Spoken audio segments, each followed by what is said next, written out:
John Cena is a real-life superhero, wrestling star, and role model. But behind the shiny veneer, there is something ugly. Like every human being, and like every role model, John Cena has a dark side. All of a sudden, he's drinking every single night. I like working here. He's like, you do it again, you're fired. Everybody backstage had their reservations about me. Nobody liked me. In various interviews, former colleagues paint a picture of Cena that's far from heroic. On his path to success, he is said to have been selfish and ruthless. He made enemies in the locker room, bullied co-workers, and even got people fired. The information that he has will destroy John Cena's career. I really messed up. I got selfish.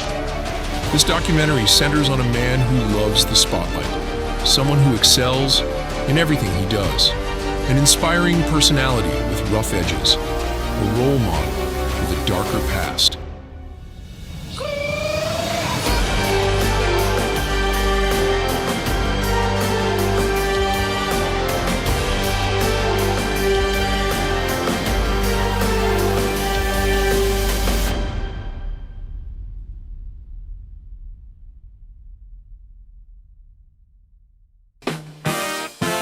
WWE superstar John Cena, originally from Westonbury, Massachusetts. Ready? As a kid, I was lanky, I was skinny, I was a dork. I used to get picked on all the time. All the kids used to make fun of me. Cena loved the small town where he grew up, but left at age 20 to chase his dreams. He moved to California in 1998, but all he found there at first was disappointment. With a degree in exercise physiology under his belt, Cena hoped for a career in the fitness industry. But the job market was merciless. Door after door slammed in his face. Every application he sent landed in the trash. He had no job, no money, and no roof over his head.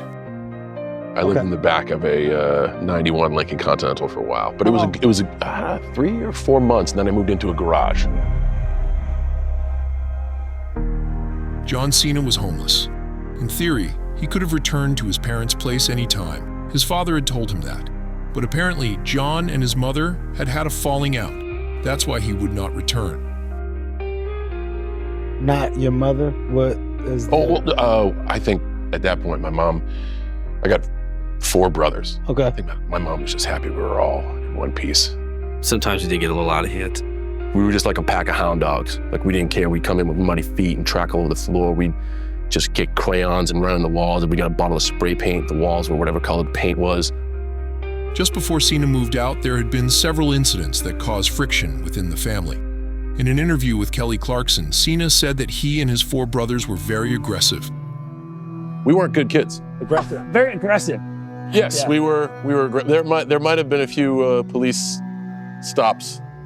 I think as a kid, I just thought I was above the law, and now I realize that I'm not above the law, but there is room in the law for horseplay, and I'm definitely one to play within the law. We didn't get caught for a lot of the stuff that we did. So Cena decided to stay in California, despite the circumstances. He worked construction under the table to earn gas money.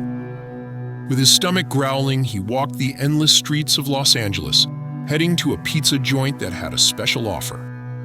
They had a challenge. If you could eat their whole pizza, you got it for free. I used to eat there every night, a whole pizza, so I didn't have to pay. This period left a lasting impression on Cena. It shaped his iron will. This tenacity paid off when he took his first step into the world of pro wrestling. It was a desperate move. In 1999, he had no other career prospects. So he attended a wrestling school and learned the craft. From then on, his days revolved around a single goal: becoming a professional wrestler. Okay, what's your name? John, former football player, just too small to keep on playing football. I've always loved wrestling. He worked out twice a day and spent the rest of the time in the ring, learning how to take bumps and execute moves safely. Then he sat up all night studying old wrestling tapes. I wish I had gotten some tips to come down to this too early, but I've always wanted to do it, and this is a chance. It's a chance to do it. An engineered genius like the prototype. I look in your genetic lunchbox and find a peanut butter and jelly sandwich with the crust cut off. Cena was all in. and it paid off.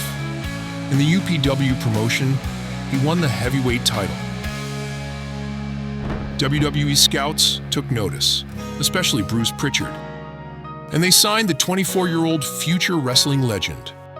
Cena, from day one, not only did he look the part, but he could talk the part. We're bigger than you, we're better than you, and we deserve to be the tag team champions.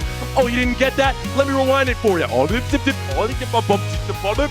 we're bigger than you, we're better than you, and we deserve to be the tag team champions. That charisma caught our eye pretty quickly. You know, that was how we discovered John. He was just a natural-born entertainer, and he just had a strong sense of professional wrestling. We were a little bit further into training, but he felt like he was already a step ahead of us. Cena had made it to the big leagues, or at least their developmental territory.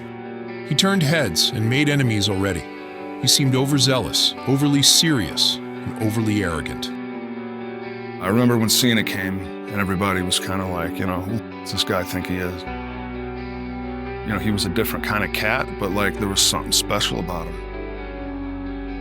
Randy Orton and John Cena didn't get along at all, but they had two things in common: their enormous talent and a willingness to learn. They were two pit bulls in one cage, but the friction between them translated beautifully into in-ring chemistry. I don't plan on impressing Ric Flair. I plan on impressing Vince McMahon. After a successful run in the developmental system, WWE was willing to take a chance on Cena. Vince McMahon invited him to a meeting. However, it didn't go very smoothly. My first conversation with Vince McMahon was cut his hair out of the office to go get a haircut. But Vince McMahon saw something in Cena. He gave him the opportunity of a lifetime, a TV appearance on SmackDown. John Cena gave his legendary debut and faced off with Kurt Angle. Ruthless aggression. Cena delivered. His debut impressed even The Undertaker, a locker room leader at the time. But the excitement soon faded. He didn't really stand out anymore. His initial shine wore off quickly, and after a few months, he was just another generic bodybuilder, the only difference being the color of his trunks. So, I had to be John Cena, and I really didn't know who I was. And I didn't have personality. I just kept being this guy. It was just uninteresting. WWE higher-ups were disappointed. Looking back, Cena considers it a failure on his part. Vince McMahon felt the same way. Like I almost got fired for being that bad. Frustration by John Cena. Like I was just there to maybe have one last time in the ring, but I was on the way out. But he got one last shot to make it. Another character. Cena had always been a hip-hop fan, and during this time, he discovered the art of freestyle rap. On a bus ride, he started rapping along with Rey Mysterio. And for 5 minutes, I shredded everybody. And Stephanie just happened to be in the front of the bus. And on the way out, she was like, "How did you remember all that? Are you kidding me?" I don't. I just kind of think of words on the spot and come up with it. That's how freestyle, you don't remember it. She's like, "Yeah, but you rhymed everything." I'm like, "Yeah, that's the deal." And she was like, "Would you like to do that on TV?" I said, "Fuck yes, I would." This was the sink or swim moment for John with this rap, because he might not get a chance to talk again after this. Came out the locker room, stole Rey Mysterio's mask, tried to get Taker's cast, but it was plastered all too tight.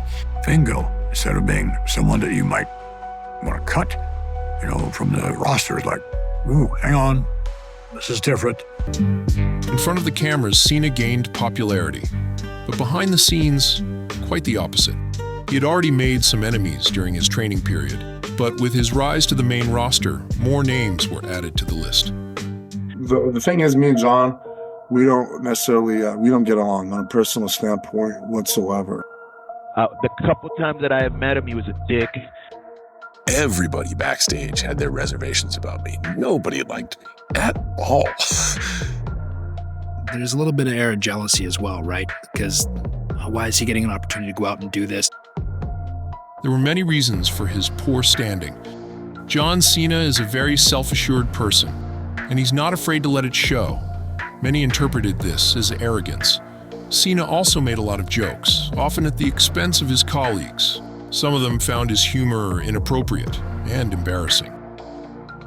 Before long, he had gained a bad reputation.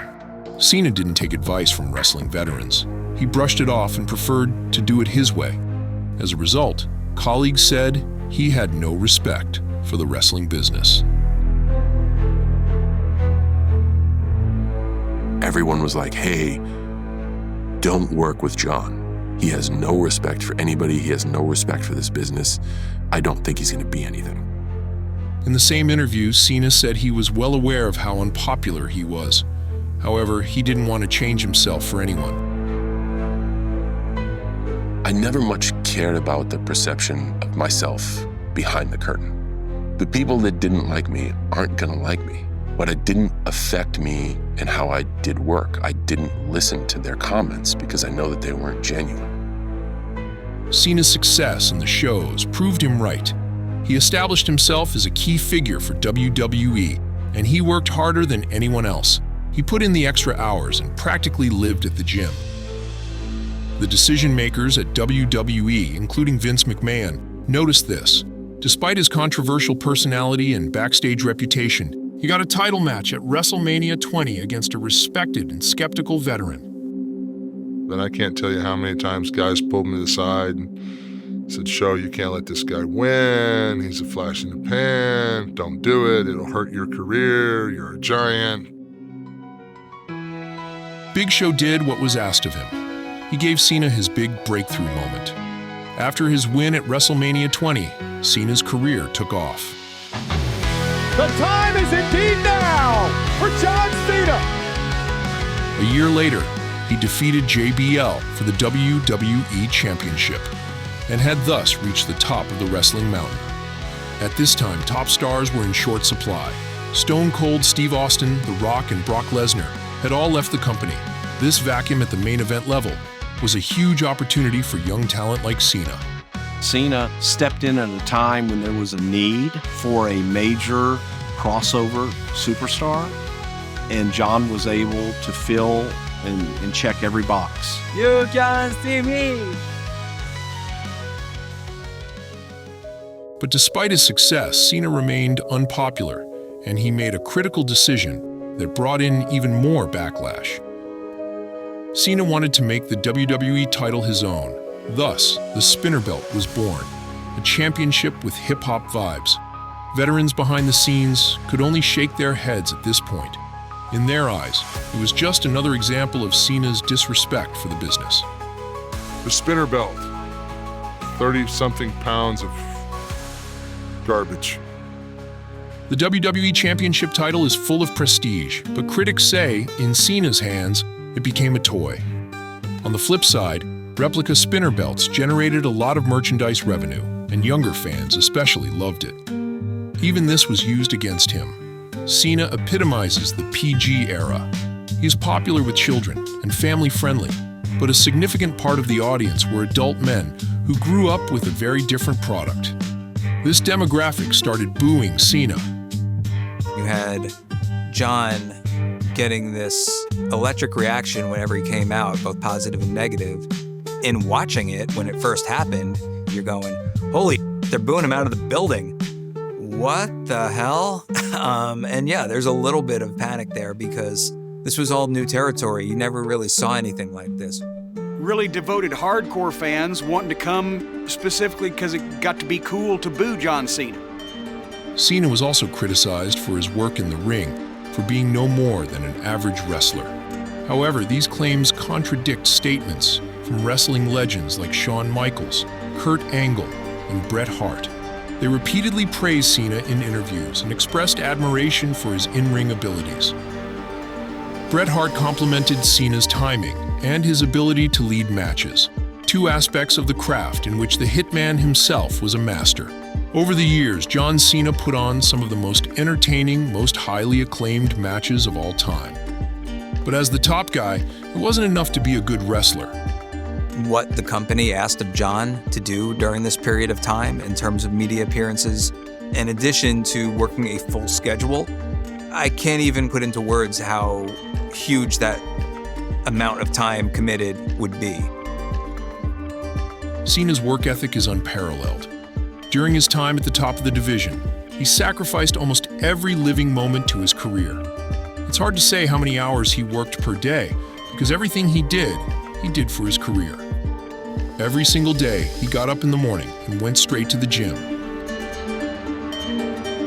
So it's going to be a long day, but at least I want to get some work done before all the work needs to be done. After his workout, it's usually off to media appointments at radio stations or talk shows. On wrestling days, he usually arrives early. He spends a lot of time preparing his matches and planning promos. He heads over to the next tour stop, and the cycle continues.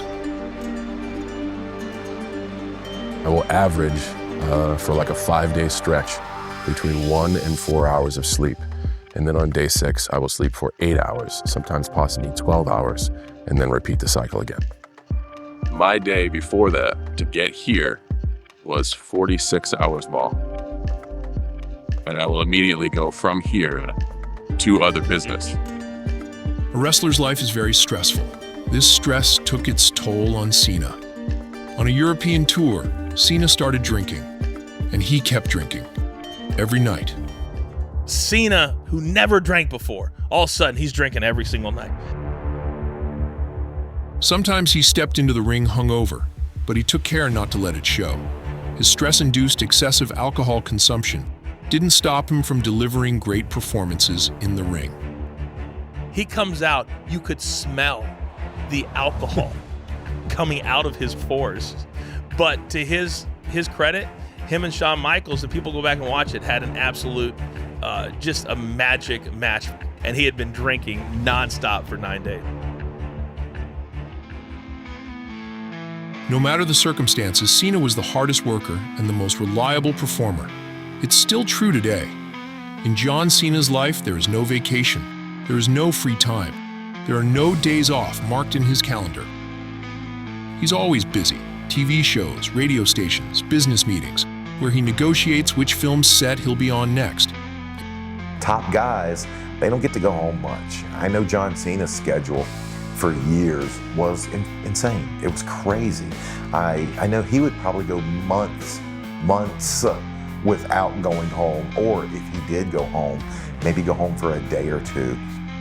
No matter how much this kind of life took out of him, he needed himself to be the best. Cena is an extroverted perfectionist. He measures himself by a high standard. He's always looking to give the best performance, always looking to improve and be better. Cena says, this all started in childhood. I just wanted to always be doing something. You know, I didn't want to be bored sitting around the house playing video games. He always laughed. He liked to have fun. I remember when he was real small, he'd ask him what he wanted to be when he grew up. I want to be a rock star. I want to be a rock star.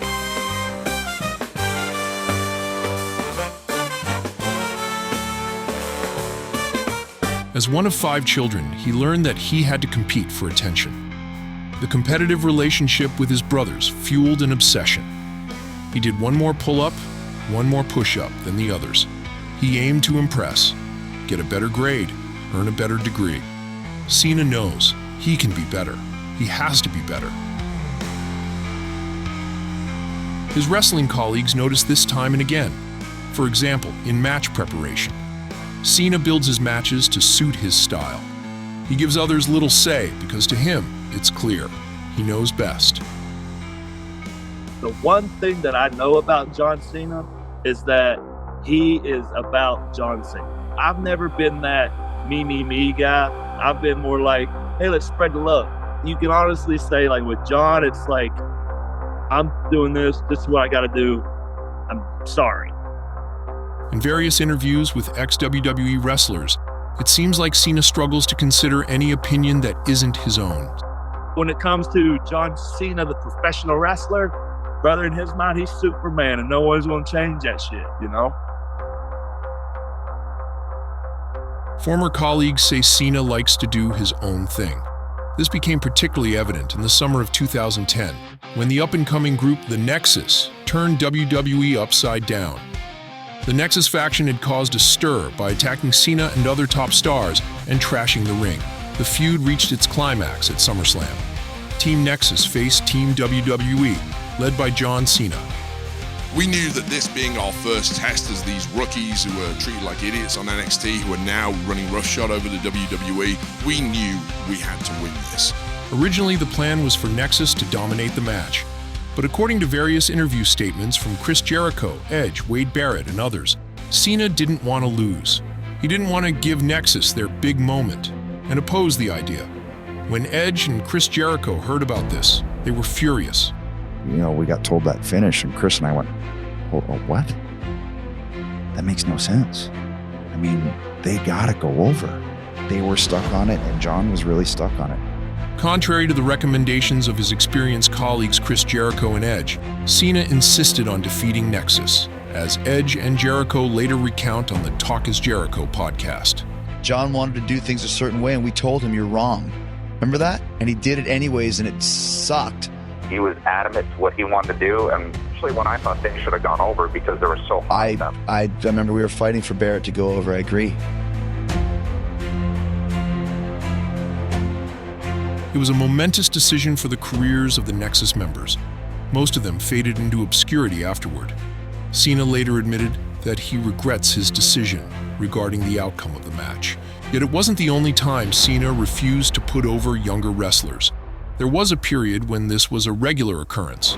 For example, his rivalries against Damien Sandow, Rusev, The Miz, and Baron Corbin. Cena insisted that he win the feuds. He was willing to take individual losses, but in the end, he wanted to come out on top. Behind the scenes, Cena used his power to maintain his spot at the top of the division. He loved being the top guy, and no one should question or challenge his position. His boss, Vince McMahon, trusted Cena. Of course, he considered his opinion on important matters. Thus, Cena became one of the most influential wrestlers and a leader behind the scenes. His word carried weight. In retrospect, however, former WWE wrestlers also spoke critically about this. I always put over Cena for wrestling in the ring, and I loved wrestling him in the ring. But there was another person. You can't get caught up on the guy that you see on the screen. You think that's them all the time. It's not. There are rumors that he abused his power. Former wrestler Tyler Rex, for example, is pointing his finger at Cena. It was all about me using a finisher that looked similar to his. I was using the Burning Hammer. I used it for like 6 months, man. The Burning Hammer was an impressive move, similar to Cena's finishing move, but innovative and more impressive. Side by side with the Burning Hammer, the AA looks only half as fascinating. At least that's what Cena thought, as Rex recounts. Cena reportedly came to Rex and told him not to use the move anymore. Rex disagreed. Cena lost his cool. Second I walked back from the curtain, within an earshot at everybody on the roster, he's like, hey, come here. Like, didn't I tell you to get a fucking finisher? Whoa. I'm like, yo, dude, I'm sorry, man. He's like, yeah, you better be sorry. You're fucking deaf. It just starts like belittling me like I'm 6 years old and he's my dad. And yelling at me and like pointing at me with his finger like in my chest and shit. Cena's outburst left Rex stunned. When he approached him again to clear things up, he was yelled at once more. Do you like working here? I like working here. He's like, you do it again, you're fired. I'm like, bro, I thought this is just a giant miscommunication. He's like, no, you're just fucking dumb. I'm like, okay. Cena was mad with jealousy. There was nothing Rex could do about it. If he had talked back, he would have been fired because Cena had that kind of power. Rex was far below Cena in the pecking order, so all he could do was go along with it. There were other incidents like this. Rex had an idea for a TV storyline. He told Cena about it, something he later regretted. Cena acted interested and enthusiastic. So we tell him, and he's just like, don't you tell anybody about this. This is a really good idea. Cena said he wanted to put in a good word with Vince McMahon so Rex could implement this storyline. Instead, Cena sold it as his own, and shortly after, we got to see him at the center of this exact storyline.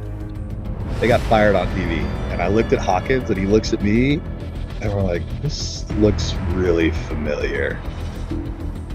Rex said that Cena later admitted to stealing the story. One more time, he proved just how selfish he was.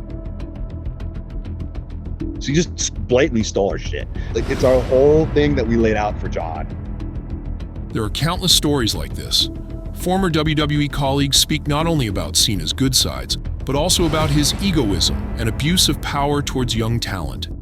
Alex Riley, perhaps, got the worst of it. The conflict between Riley and Cena is said to have escalated completely. The information that he has will destroy John Cena's career.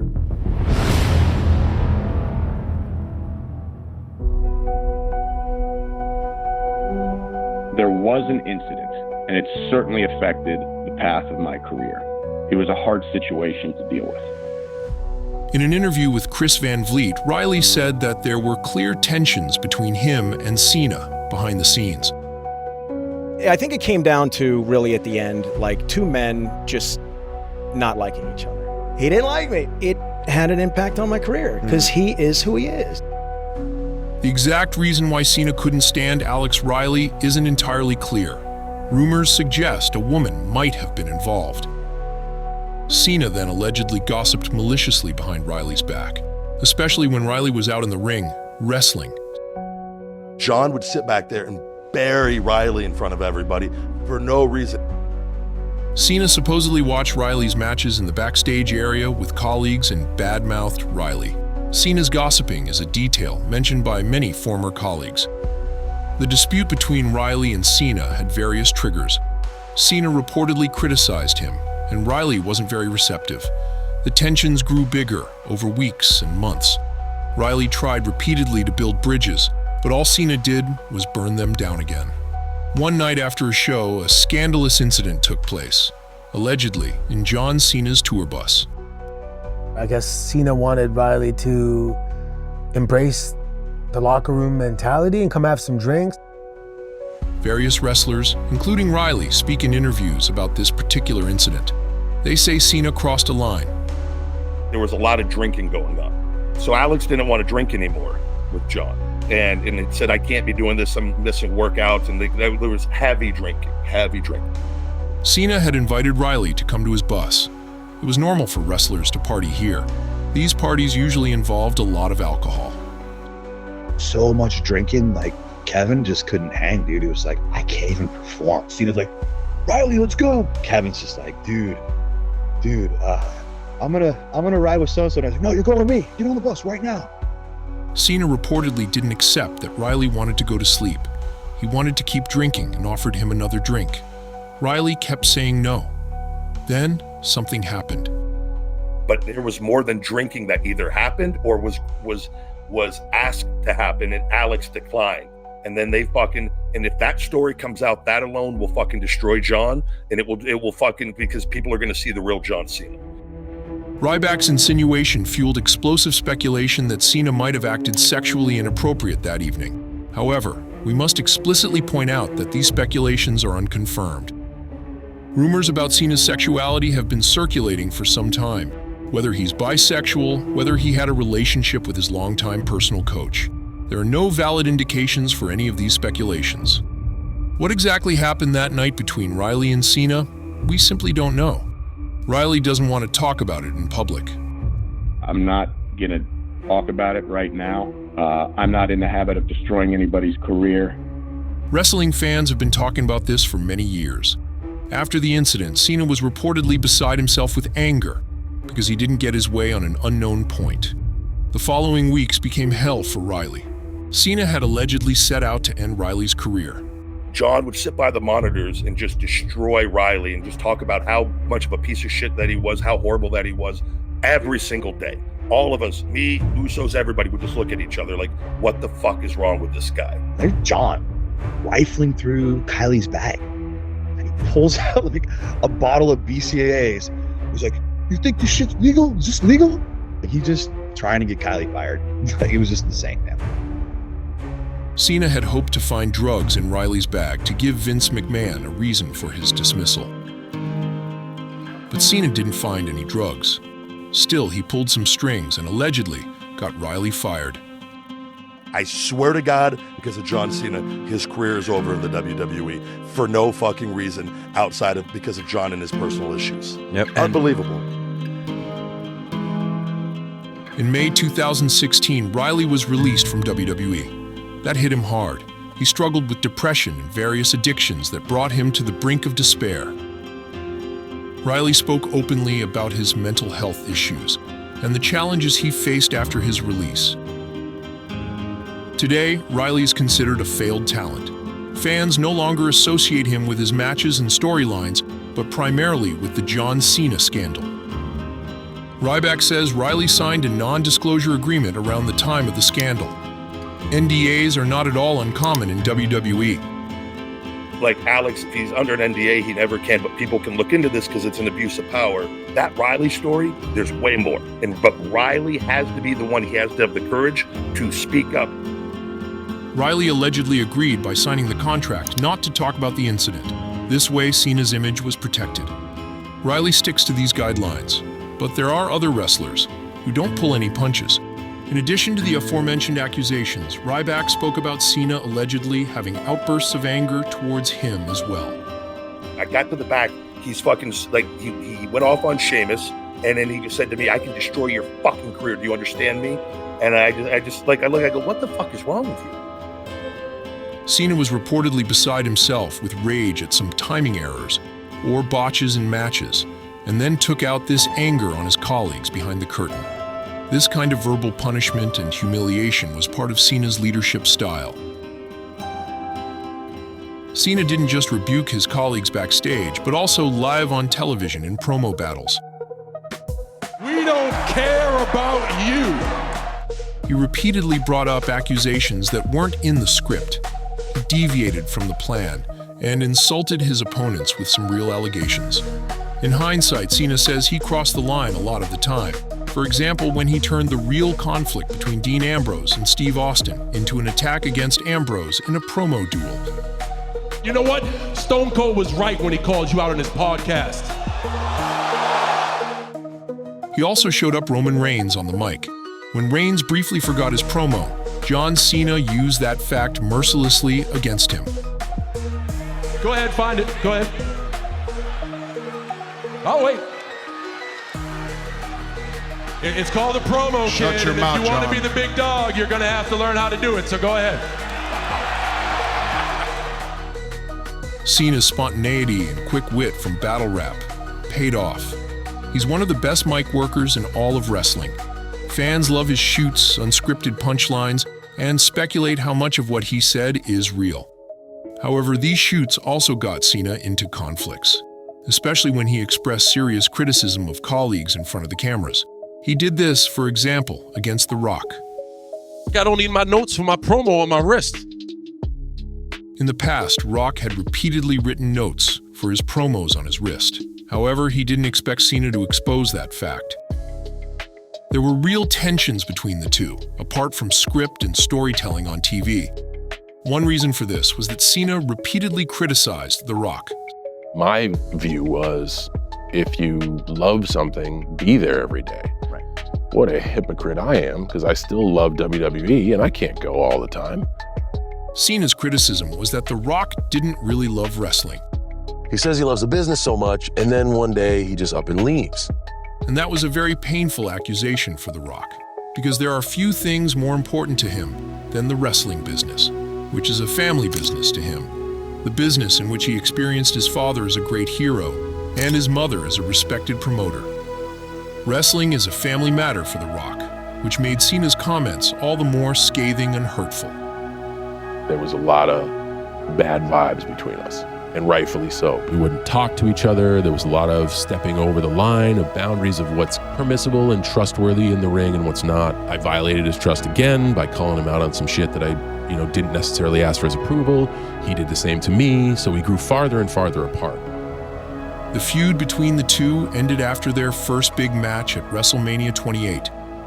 I think it was in those 30 minutes that he had a greater understanding of this kid's just a little ignorant. He was trying as hard as he could. He doesn't see the whole picture yet.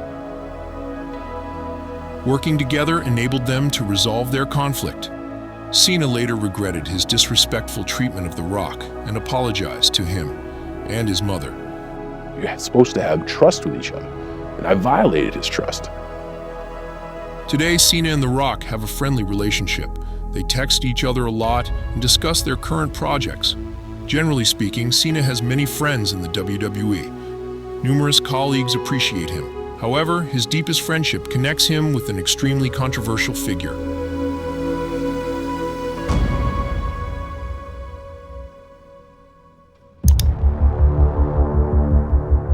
John Cena stands for loyalty, but his loyalty towards McMahon is highly controversial. Despite the shocking allegations against McMahon, he continues to stand by his mentor. In an interview with Howard Stern, Cena stated, I love the guy, I got a great relationship with the guy, so that's that. This statement sparked a wave of outrage. The accusation was that he seemed to ignore the severity of the allegations against McMahon. But the accusations against Vince McMahon are anything but trivial. They range from sexual coercion to human trafficking. Former WWE employees have made serious allegations that paint a picture of systematic abuse, including abuse of power. Instead of distancing himself from McMahon, Cena chooses the path of unconditional support. He speaks of McMahon as a close friend and continues to stand by him. This led to harsh criticism from journalists around the world. They questioned whether Cena adequately considered the alleged victims and the seriousness of the situation.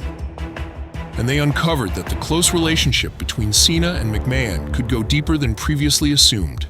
Insiders report a complex network of favors and mutual dependence.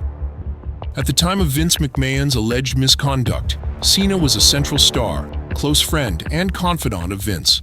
If the allegations turn out to be true, it's highly unlikely that Cena had no knowledge of McMahon's dark side. Amidst the controversies surrounding Vince McMahon and the serious allegations against him, John Cena was recently seen on a double date with McMahon. This public appearance caused a stir and once again shed light on the close and controversial relationship between the two wrestling icons. On the evening of McMahon's birthday, they were spotted in New York City, accompanied by Cena's wife Shay and an unknown woman at McMahon's side. Despite attempts to hide from the cameras, the two couldn't escape public interest. For Cena, Vince is a father figure. He breathed life into his career and helped him to success. For Cena, his relationship with Vince is a big priority in his life, even at the expense of his biological father.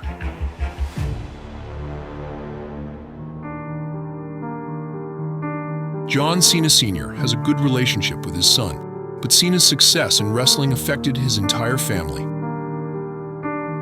On every wedding, every birthday, one person was always missing: John. John spent these days wrestling around the world.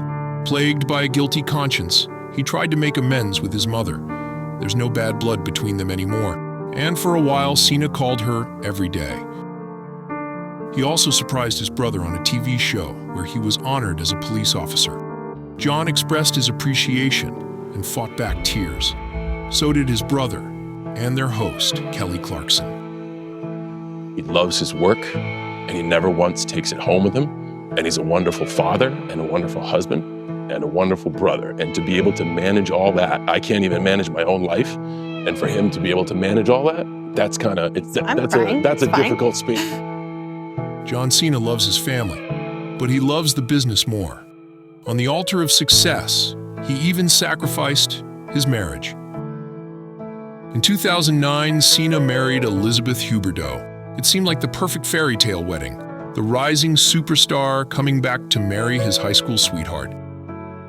But just 3 years later, things went south. Cena allegedly cheated on her with several women. The divorce followed in May 2012. Just 2 months earlier, Cena had publicly kissed his wife and declared his love for her on an episode of Raw. The sudden separation raised questions that remain unanswered to this day. Cena allegedly had an affair with porn actress Kendra Lust, among others. In a bizarre twist, WWE even used Cena's personal drama for their storylines. In the shows, they hinted that the pressure of his upcoming match against The Rock at WrestleMania 28 had destroyed his marriage. Cena told Rolling Stone that his marriage ended because he was unable to be a good husband. On Howard Stern's talk show, he spoke openly about his sex life. He boasted about sleeping with 6 women in one night. He also admitted to having repeated one-night stands with female fans.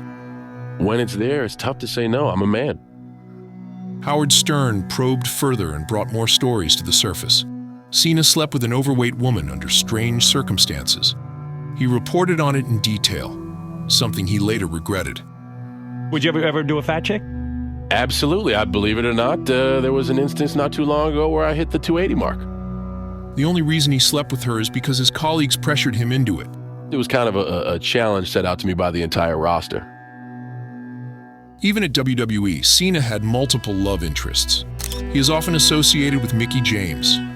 The two were indeed a couple in 2008. WWE capitalized on this by filming a series of romantic vignettes with them. Mickie James' ex-boyfriend, Ken Doane, later exposed all the dirty details. He had been with Mickie James, but she cheated on him with Cena. Later, Cena allegedly dropped her. According to Doane, she was still in love with Cena and couldn't let go. Cena then asked Vince McMahon to transfer her to the other brand, SmackDown. This happened shortly after, with the consequence being that Cena and Mickie James no longer traveled together and didn't see each other as often. Rumors suggest that Cena subsequently dated Victoria, Kelly Kelly, and AJ Lee, all for short periods, until he fell in love with Nikki Bella in 2012. The two had been dating for less than a year when they moved in together. However, Cena demanded that his girlfriend sign a document beforehand, a long document, 75 pages. It laid out various house rules and guidelines for living together. The reality TV series Total Bellas also addressed this strict set of laws. John has a lot of rules, and of course I know that better than anyone because I've had to sign a contract to live in this home. This is his baby, like legit his baby. The reason for Cena's unusual behavior is OCD, an obsessive-compulsive disorder that manifests in Cena as being extremely meticulous about cleanliness and order. These are the house rules. A formal dinner once every week, usually on Wednesday. Shoes are encouraged for formal dinner, but wear a clean set of shoes. And if your own habits are leaving your towels on the floor, not attending to your laundry, not making your bed every day, then change your habits and respect hours. For a while, there was a weekly dinner and evening attire at the Cena Villa. However, Brie Bella showed up without her shoes on, which reportedly made John Cena angry. I have to make my bed. I have to keep Josie out of the house. It feels like all what I'm missing out on is what time my curfew is. I don't need someone to tell me how to live. In the reality TV shows Total Divas and Total Bellas, Nikki Bella and John Cena publicly staged their relationship. Many scenes were set up or over-dramatized. Nikki and John were used to this kind of thing, working in WWE in Hollywood. There was an argument over another of Cena's projects. He agreed to an acting role in the film Trainwreck. In this romantic comedy, Cena played Steven, Amy Schumer's boyfriend. Part of the filming involved a scene where he was seen naked. Nikki Bella didn't like this at all, especially because she didn't know for a long time that Cena had signed up for that scene. I want to be the only one that sees him naked. And yes, to some people, it's just an ass, but to me, that's my ass. I mean, she has such beautiful brown eyes, and they glowed with red hellfire. It was one of the many conflicts they were able to resolve. However, there were also disagreements that could not be solved. Nikki wanted children, John didn't. I won't have kids. Do you think there'll be children down the line? No, there won't. John doesn't want kids, so we're not gonna have kids. After many conversations, John then promised he would meet Nikki halfway. I just want to be a mom. I will make that sacrifice for you. I will give you a child. The conflict seemed resolved, at least for the public, for the storyline, in the version they presented to their millions of fans. At WrestleMania 33, Cena proposed to her. She said yes, but all was not well. Cena went back on his promise and decided he did not want to have children. The two split up just a few weeks before the would-be wedding day in 2018. A few years later, Nikki Bella made some subtle comments about their relationship. I would say he's like the sweetest person I have ever met in my entire life. But I feel like because of my past relationship, I held a lot in to be such a pleaser. Right. That when I got into this relationship, I was like, I'm just going to fully communicate how I feel. Nikki Bella suffered in her relationship with John because he was selfish in many ways. Cena later confirmed this in interviews. If you look at me 5 years ago, stubborn, selfish, self-focused, life had always been about me. One of Cena's greatest strengths is that he is self-reflective. He admits mistakes and speaks openly about his weaknesses, which goes to show John Cena is more than his dark side. In his case, there is shadow as well as light.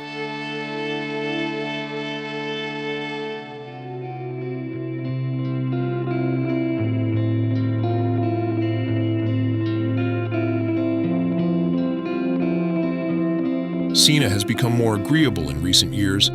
He appears very reflective in interviews, openly admits mistakes, and apologizes for past misconduct. The way he treats younger wrestlers has also changed since he switched from wrestling to acting. He seems generous, almost selfless. He no longer has a problem giving newcomers their big moment. He will take repeated, clear losses. He knows he no longer needs to protect himself. He is untouchable. In recent years, Cena has become an important mentor for many talents. For example, for Cody Rhodes. Cena gave him advice when fans partially turned against Cody and no longer accepted him as a fan favorite.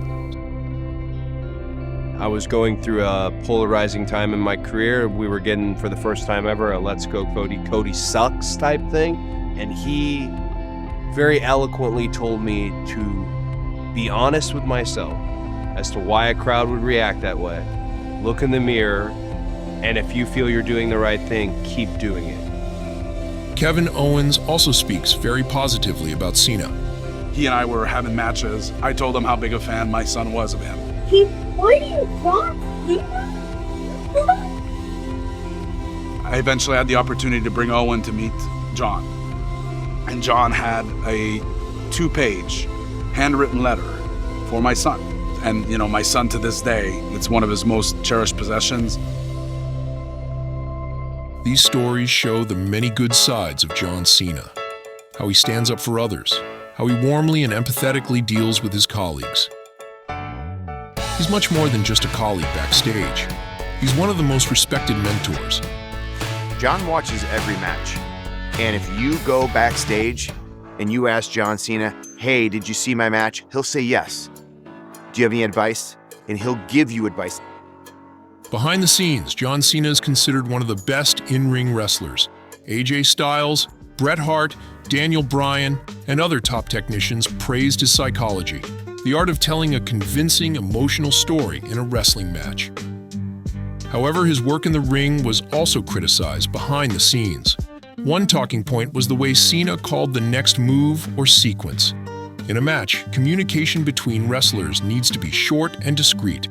Cena's instructions were anything but discreet. The first 8 rows here, hold on. And we're just like, dude, we know, shit. Like, you're telling everybody, you know?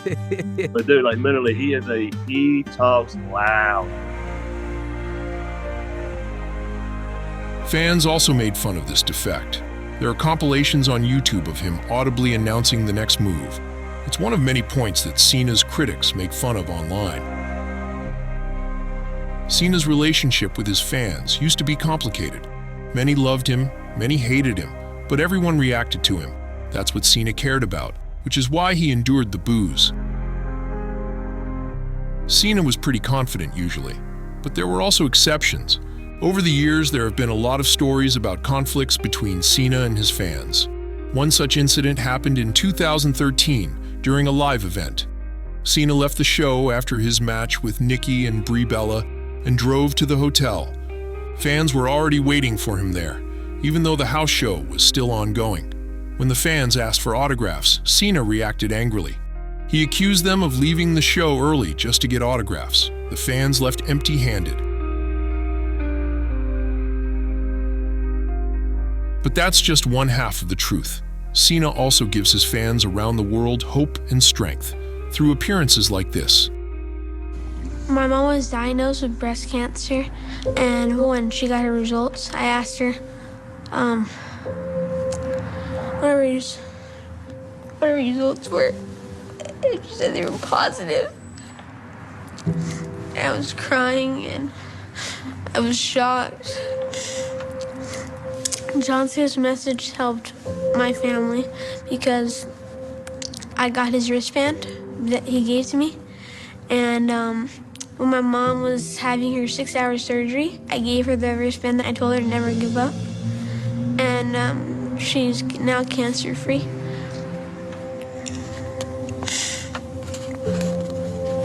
It's pretty cool. At a young age, he has such great perspective. It's really cool to see, man.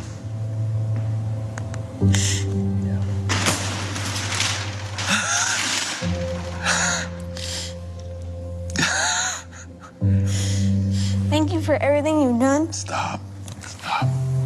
For my family. Get over here.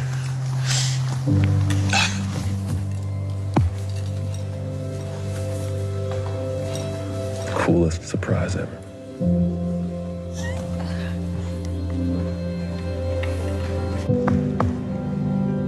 You're extremely strong, you know that?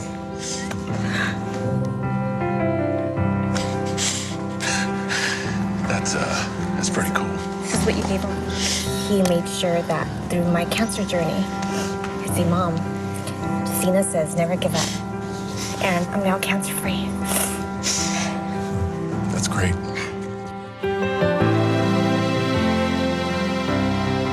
Stories like this remind us that wrestling is more than entertainment. And John Cena is more than just a wrestler. He's a real-life hero, an idol, even with his mistakes and scandals. Being a good role model doesn't mean you're without flaws. Otherwise, there would be no good role models left. John Cena has taken wrong turns in the past. His personality isn't without controversy, but he strives to be better. He is what he wants to be, a respectable, hardworking role model. If I get passionate about something, you're gonna have to stop me. And WWE filled me with passion, purpose. I believe that I am the future of this business. 1, 2, 3, it's the champion! This guy's gonna make it big right here, John Cena. John Cena needed WWE to grow, and WWE needed John Cena to help build their company. They needed somebody that was rock solid, reliable, and entertaining for our WWE audience. I'm in a weird spot. You're gonna get like so many more vulnerable sound bites. My moments in there are fleeting, and I'm well aware of that. I made it my life, and my life kept giving back. But I had to earn every inch. What else can you say about John Cena?